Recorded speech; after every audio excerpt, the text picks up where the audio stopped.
Hello friends, welcome back to our channel. ഇന്ന് ഞാൻ രാവിലെ എഴുന്നേറ്റ് വന്നപ്പോൾ തന്നെ കുറേ അധികം കമൻസ് കണ്ടു. അപ്പോൾ അതേ മുകളിൽ ഞാൻ ആ കമൻസ് കൊടുത്തേക്കാം. ഏറ്റവും നന്നായിട്ട് നമുക്ക് കമൻറ്റ് ചെയ്തിട്ടുള്ള ആൾക്കാരാണ് എല്ലാവരും. നമുക്ക് വേണ്ടപ്പെട്ടവർ തന്നെയാണ് കേട്ടോ. എനിക്ക് കമൻറ്റ് ചെയ്യുന്നത് എല്ലാവരോടും ഇഷ്ടം മാത്രമേ ഉള്ളൂ. എൻ്റെ കഥ വായിച്ച് ഒരുപാട് സപ്പോർട്ട് ചെയ്തിട്ടുള്ള ആൾക്കാരാണ്. അപ്പം നിങ്ങൾ അത്രയും വിഷമിക്കുന്നു എന്ന് കണ്ടതുകൊണ്ടാണ് ഞാൻ പെട്ടെന്ന് ഒരു വീഡിയോ ഇന്ന് തന്നെ ചെയ്തിടാം എന്ന് വിചാരിച്ചത്. എൻ്റെ പ്രണയമേ എന്ന് പറഞ്ഞ കഥ നിങ്ങൾ ഭയങ്കര ഇഷ്ടത്തോടെ വായിക്കുന്നുണ്ടെന്ന് എനിക്ക് മനസ്സിലായി. കാരണം എനിക്ക് ഇങ്ങനെയുള്ള കമൻസ് വരുമ്പോൾ അറിയാം. കാരണം നിങ്ങൾ ആ കഥ അത്രയും ഇഷ്ടപ്പെടുന്നതുകൊണ്ടാണ് കമൻസ് വരുന്നത്. ഇന്നലെ 2-3 പേര് പറഞ്ഞു ഇനി വായിക്കുന്നില്ല, വായിക്കാനുള്ള ഇൻട്രസ്റ്റ് നഷ്ടപ്പെട്ടു, വിഷ്ണുവിൻ്റെയും ഭാമയുടെയും കല്യാണം നടത്തി കൊടുക്കുക, അല്ലെങ്കിൽ അവരെ ഒരുമിച്ച് ജീവിപ്പിക്കരുത്, വർഷയാണ് നായികയെങ്കിൽ ഇനി കഥ വായിക്കുന്നില്ല, പിന്നെ നിങ്ങൾ നിങ്ങളുടെ വായനക്കാരുടെ ഇഷ്ടം കൂടി പരിഗണിക്കൂ എന്നൊക്കെ കണ്ടു, ഒരുപാട് കണ്ടു കേട്ടോ. അപ്പോൾ അതുകൊണ്ടാണ് ഞാൻ എല്ലാവർക്കും എനിക്ക് റിപ്ലൈ ചെയ്യാൻ സമയം കിട്ടില്ല. എല്ലാവരോടും എക്സ്പ്ലെയിൻ ചെയ്യുന്നതിനേക്കാളും നല്ലതൊരു എക്സ്പ്ലനേഷൻ വീഡിയോ ഇടുന്നതാണെന്ന് തോന്നി. അതുകൊണ്ടാണ് ഞാൻ നിങ്ങൾക്ക് ഒരു വീഡിയോയിലൂടെ വന്ന് ഇതിന് മറുപടി തരാം എന്ന് വിചാരിക്കുന്നത്. ആദ്യമായിട്ട് പറയാനാണെങ്കിൽ എൻ്റെ പ്രണയമേ എന്ന കഥ ഒന്നുമായിട്ടില്ല. അത് നിങ്ങൾ മനസ്സിലാക്കുക. ഈ കഥ പകുതി പോലും ആയിട്ടില്ല. നമ്മൾ തുടങ്ങിക്കൊണ്ടിരിക്കുന്ന ഈ കഥ നമ്മളിപ്പം ഇതിൻ്റെ ഒരു കാൽ ഭാഗം മാത്രമേ ആയിട്ടുള്ളൂ. നമ്മൾ ശരിക്കും കഥയിലോട്ടോ കഥയുടെ യഥാർത്ഥ ട്രാക്കിലോട്ടോ ഒന്നും കയറിയിട്ടില്ല. രണ്ടാമത്തെ കാര്യം, ഞാൻ എൻ്റെ കഥ വായിച്ചിട്ടുണ്ടെങ്കിൽ നിങ്ങൾക്കറിയാം, ഞാൻ വെറുതെ ഒരു കഥ എഴുതി പൊലിപ്പിച്ച് അങ്ങനെ എനിക്കിഷ്ടമില്ല. എൻ്റെ കഥയ്ക്കകത്തുനിന്ന് എന്തെങ്കിലും ഒരു കാര്യം നിങ്ങൾക്ക് മനസ്സിലാക്കുകയോ പഠിക്കുകയോ വേണം എന്നാണ് ഞാൻ ചിന്തിച്ചിട്ടുള്ളത്. എന്തെങ്കിലും ഒരു മെസ്സേജ്, അല്ലെങ്കിൽ നമ്മൾ ഒരു കഥ പൂർത്തീകരിക്കുമ്പോൾ ഒരു സിഗ്നേച്ചർ അവശേഷിപ്പിക്കാതെ ആ കഥ പൂർത്തിയാക്കരുതെന്ന് വിശ്വസിക്കുന്ന ഒരാളാണ് ഞാൻ. അതുകൊണ്ട് തന്നെ പ്രോപ്പറായിട്ടും എൻ്റെ പ്രണയമേ എന്ന് പറഞ്ഞ കഥ വർഷയുടെ ലൈഫോ വിഷ്ണുവിൻ്റെ ദാമ്പത്യ ജീവിതമോ ഭാമയുടെ പ്രണയമോ ഒന്നുമല്ല ഫോക്കസ് ചെയ്യുന്നത്. കാരണം അത് എന്ത് സബ്ജക്റ്റിലേക്കാണ് നമ്മൾ വരുന്നത് എന്ന് നിങ്ങൾക്ക് മനസ്സിലാകാൻ തുടങ്ങുന്നതേ ഉള്ളൂ. ഞാനൊരു ഷോർട്സ് ഇട്ടിട്ടുണ്ട്. ഇതിൻ്റെ ഈ ഷോർട്സ് നിങ്ങളൊന്ന് പോയി നോക്കുമ്പോൾ നിങ്ങൾക്ക് മനസ്സിലാവും. ഞാൻ എൻ്റെ മനസ്സിൽ ചെറിയൊരു ത്രെഡ് മനസ്സിൽ വരുമ്പോൾ ഞാൻ ആദ്യം തന്നെ അത് ഒരു നോട്ട് പാഡിൽ എഴുതി വെക്കും. ഞാൻ എവിടെയെങ്കിലും ട്രാവൽ ചെയ്യുമ്പോഴായിരിക്കും, അല്ലെങ്കിൽ ഒരു പാട്ട് കേൾക്കുമ്പോഴായിരിക്കും എനിക്കൊരു ത്രെഡ് കിട്ടുന്നത്. അങ്ങനെ വരുന്ന സമയത്ത് ഞാൻ ആ ത്രെഡ് ആ നോട്ട് പാഡിലേക്ക്, ചിലപ്പോൾ ഫോണിൻ്റെ നോട്ട് പാഡിലായിരിക്കും, മറന്നു പോകാതിരിക്കാൻ വേണ്ടി ഞാൻ ആ ത്രെഡ് എഴുതി വെക്കും. അതിനുശേഷമാണ് ഞാൻ ആ ത്രെഡിൽ നിന്നും ഇങ്ങനെ സിറ്റുവേഷൻസ്, ഈവൻ ക്യാരക്ടേഴ്സിൻ്റെ ഡയലോഗ്സ് വരെ ഞാൻ എൻ്റെ മനസ്സിൽ കൺക്ലൂഡ് ചെയ്തതിന് ശേഷമാണ് ഒരു കഥ എഴുതാനിരിക്കുന്നത്. നിങ്ങൾക്ക് സംശയമുണ്ടെങ്കിൽ ഇതിപ്പോൾ മോള് കുറേയൊക്കെ കുത്തി വരച്ചിട്ടുണ്ട്. ഇതുണ്ട്, ഇതൊക്കെ ത്രെഡാണ്. എത്രത്തോളം നിങ്ങൾക്ക് കാണാൻ പറ്റുമെന്ന് എനിക്കറിയില്ല. ഇതൊക്കെ ഞാൻ ത്രെഡ് എഴുതി വെച്ചിരിക്കുന്നതാണ്. കഥയുടെ ത്രെഡ് എഴുതി വെച്ചിരിക്കുന്നതാണ്. ഇതൊക്കെ നമ്മുടെ മനസ്സിൽ വരുന്ന ത്രെഡുകളാണ്. ഇത് ഈ ഒരു ബുക്ക് നിറച്ചും ത്രെഡാണ് എഴുതി വെച്ചിരിക്കുന്നത്. നോക്കൂ, നിങ്ങൾക്ക് എത്രത്തോളം കാണാൻ പറ്റുന്നുണ്ടെന്ന് എനിക്കറിയില്ല. ഇതൊക്കെ പുതിയ പുതിയ കഥകളുടെ ത്രെഡുകൾ വരുമ്പോൾ ഞാൻ അത് എഴുതി വെക്കുന്നതാണ്. ഇങ്ങനെ ഈ ഒരു ബുക്കിൽ ഇങ്ങനെ നിറച്ചും ഞാൻ ത്രെഡ് കണ്ടോ, ഇതെല്ലാം പുതിയ കഥകൾക്ക് വേണ്ടിയുള്ള ത്രെഡുകളാണ്. ഇതെൻ്റെ മനസ്സിൽ വരുമ്പോൾ ഞാൻ ഇങ്ങനെ എഴുതി വെക്കുന്നതാണ്. മനസ്സിലായോ? ഈ ബുക്കിലെ ഒരു കഥ പോലും ഞാൻ എഴുതി തുടങ്ങിയിട്ടില്ല. ഈ ബുക്കിലെ ഒരു ത്രെഡ് പോലും ഞാൻ എഴുതി തുടങ്ങിയിട്ടില്ല. ഇനി ഇതിൻ്റെ ബാക്ക് സൈഡിൽ എന്താണെന്ന് വെച്ചാൽ, നമ്മുടെ ഓൺഗോയിങ് പോകുന്ന സ്റ്റോറീസിനകത്ത് ചേർക്കാനുള്ള സിറ്റുവേഷൻസ് ഞാൻ എഴുതി വെച്ചിരിക്കുകയാണ്. ഓൺഗോയിങ് ആയിട്ട് പൊയ്ക്കൊണ്ടിരിക്കുന്ന സ്റ്റോറീസിൽ ചേർക്കാനുള്ള ചില സിറ്റുവേഷൻസ്, അത് ഡയലോഗ്സ് അടക്കം ഞാനിങ്ങനെ ബുക്കിൽ എഴുതി വെച്ചിട്ടാണ് ഒരു കഥ എഴുതുന്നത്. അതുകൊണ്ട് തന്നെ എന്താ പറയുന്നത്, ഒരു കഥ തുടങ്ങുന്ന സമയത്ത് തന്നെ എനിക്കതിൻ്റെ ട്രാക്ക് ഇങ്ങനെ പോകണം, ആ ഒരു ലെവൽ ഉണ്ടാവും. ഞാൻ ആ ഉദ്ദേശിക്കുന്ന രീതിയിലല്ലാതെ കഥ പോയാൽ ആ കഥ എൻ്റെ കയ്യിൽ നിന്ന് വിട്ടുപോകും. ഒന്നാമത്തെ കാര്യം.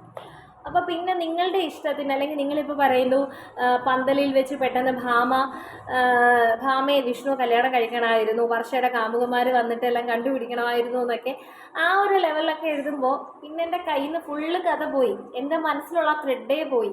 പിന്നെ അങ്ങനെയല്ല, എൻ്റെ മനസ്സിൽ അങ്ങനെയല്ല ഈ കഥ. അപ്പം എൻ്റെ മനസ്സിലേക്ക് ആ കഥ എങ്ങനെയാണോ അങ്ങനെ ഞാൻ എഴുതിയാലേ അത് ശരിക്കും നിങ്ങൾക്കും മനസ്സിലാവത്തുള്ളൂ. ഇല്ലെന്നുണ്ടെങ്കിൽ അതൊരിക്കലും എന്താ പറയുന്നത്, ഒരു നല്ല സ്റ്റോറി ആയിട്ട് നിങ്ങൾക്ക് തോന്നില്ല. അതാണ് അതിൻ്റെ ഏറ്റവും വലിയ പ്രശ്നം. അതുകൊണ്ട് കൂടിയാണ് ഞാൻ ഇങ്ങനെ എന്താ പറയുന്നത്, സ്റ്റോറി എഴുതാമെന്ന് വിചാരിക്കുന്നത്. ഇനി പറയാനുള്ളത്, ഈ കഥ ഒന്നും ആയിട്ടില്ല. നിങ്ങൾ വിചാരിക്കുന്നത് പോലെ കഥ ഇപ്പോൾ ഇവരുടെ കല്യാണം കഴിഞ്ഞ് ഇവർ ഹാപ്പി ആയിട്ട് ജീവിച്ച് ഞാൻ കഥ എൻഡ് ചെയ്യിക്കുകയല്ല.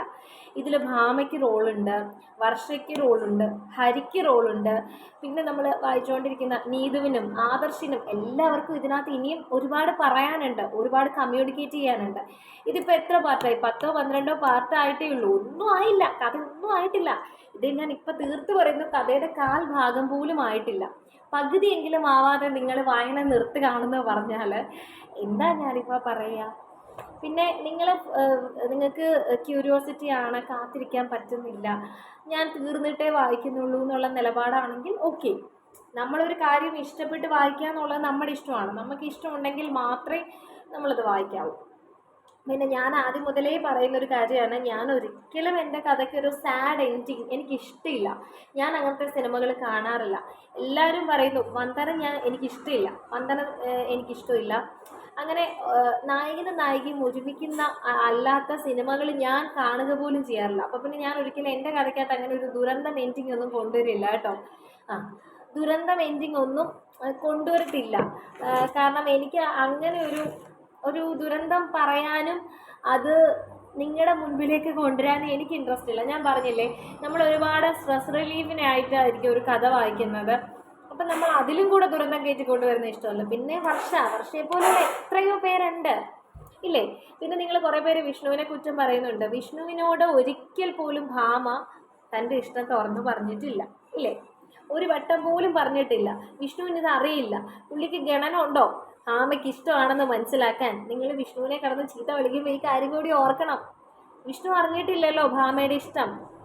ഭാമ അത് തുറന്നു പറയാത്തത് ഭാമയുടെ തെറ്റല്ലേ? ഇവിടെ എന്തുകൊണ്ട് ഭാമ തെറ്റുകാരിയാവുന്നില്ല? ഭാമ അത് പറഞ്ഞെങ്കിലല്ലേ വിഷ്ണു അറിയൂ. ഇല്ലാതെ വിഷ്ണുവിന് ഒരിക്കലും അങ്ങനെ വിഷ്ണു ചിന്തിക്കുന്ന പോലുമില്ല. പിന്നെ ഞാൻ പറഞ്ഞ വർഷയെ പോലെയുള്ള ഒരുപാട് ക്യാരക്ടേഴ്സ് ഇന്നത്തെ കാലത്ത് വളരെയധികമുണ്ട്. എനിക്ക് പേഴ്സണലി അറിയാവുന്ന ഒരുപാട് പേരുണ്ട്. അതാണ് പറഞ്ഞത്, നമ്മൾ എന്താ പറയുന്നത്, കൂടുതലും ചെയ്യേണ്ടത് അങ്ങനത്തെ നമ്മളിപ്പോഴത്തെ റിയാലിറ്റിയുമായിട്ട് എല്ലാത്തിലും ഈ തുളസിക്കതിർ നായിക്കൊന്നും ആയിരിക്കില്ല. കുറച്ച് എല്ലാവരും ഈ നല്ല പെൺകുട്ടികൾ മാത്രമാണോ ഈ ലോകത്തുള്ളത്? അങ്ങനെ അല്ലാത്ത ആൾക്കാരും ഇല്ലേ? അപ്പം അവരുടെ കഥയും കൂടി നമ്മളൊന്ന് എക്സ്പ്ലെയിൻ ചെയ്യണ്ടേ? നിങ്ങളെപ്പോലെ തന്നെ എനിക്കും വർഷയുടെ ക്യാരക്ടർ ഒട്ടും ഇഷ്ടമല്ല, വർഷ എനിക്ക് ഒട്ടും ഇഷ്ടമല്ല. പക്ഷെ വർഷയെ പറ്റി ഇവിടെ വർഷയാണ് ഈ കഥയുടെ മെയിൻ. വർഷ ഉണ്ടെങ്കിലേ ഈ കഥയുള്ളൂ. വർഷയും വിഷ്ണുവും കല്യാണം കഴിച്ചാലേ ഈ കഥ മുന്നോട്ട് പോകത്തുള്ളൂ.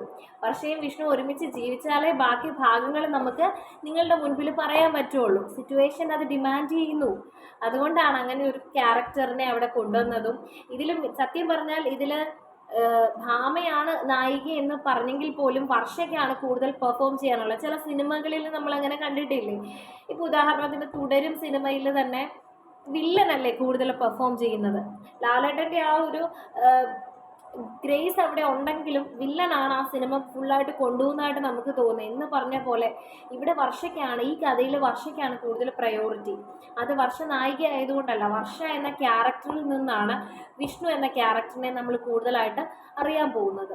അപ്പോൾ ഇതൊക്കെയാണ് എനിക്ക് പറയാനുള്ളത്. അപ്പം നിങ്ങൾക്ക് ഇഷ്ടമുണ്ടെങ്കിൽ നിങ്ങൾ തുടർന്ന് വായിക്കുക.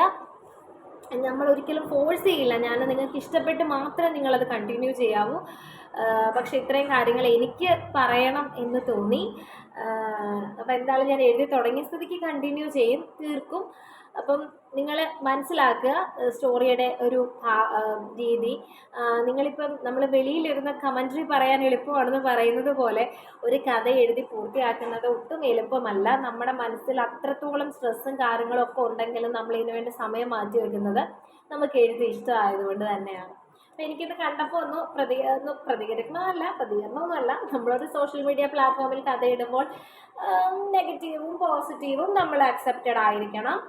അതൊന്നും അല്ല കേട്ടോ, അങ്ങനൊന്നും അല്ല. നമ്മളിന്ന് റിയാക്ട് ചെയ്തൊന്നും അല്ല, എൻ്റെ കാര്യങ്ങൾ നിങ്ങളോടൊന്ന് പറയണം എന്ന് തോന്നി.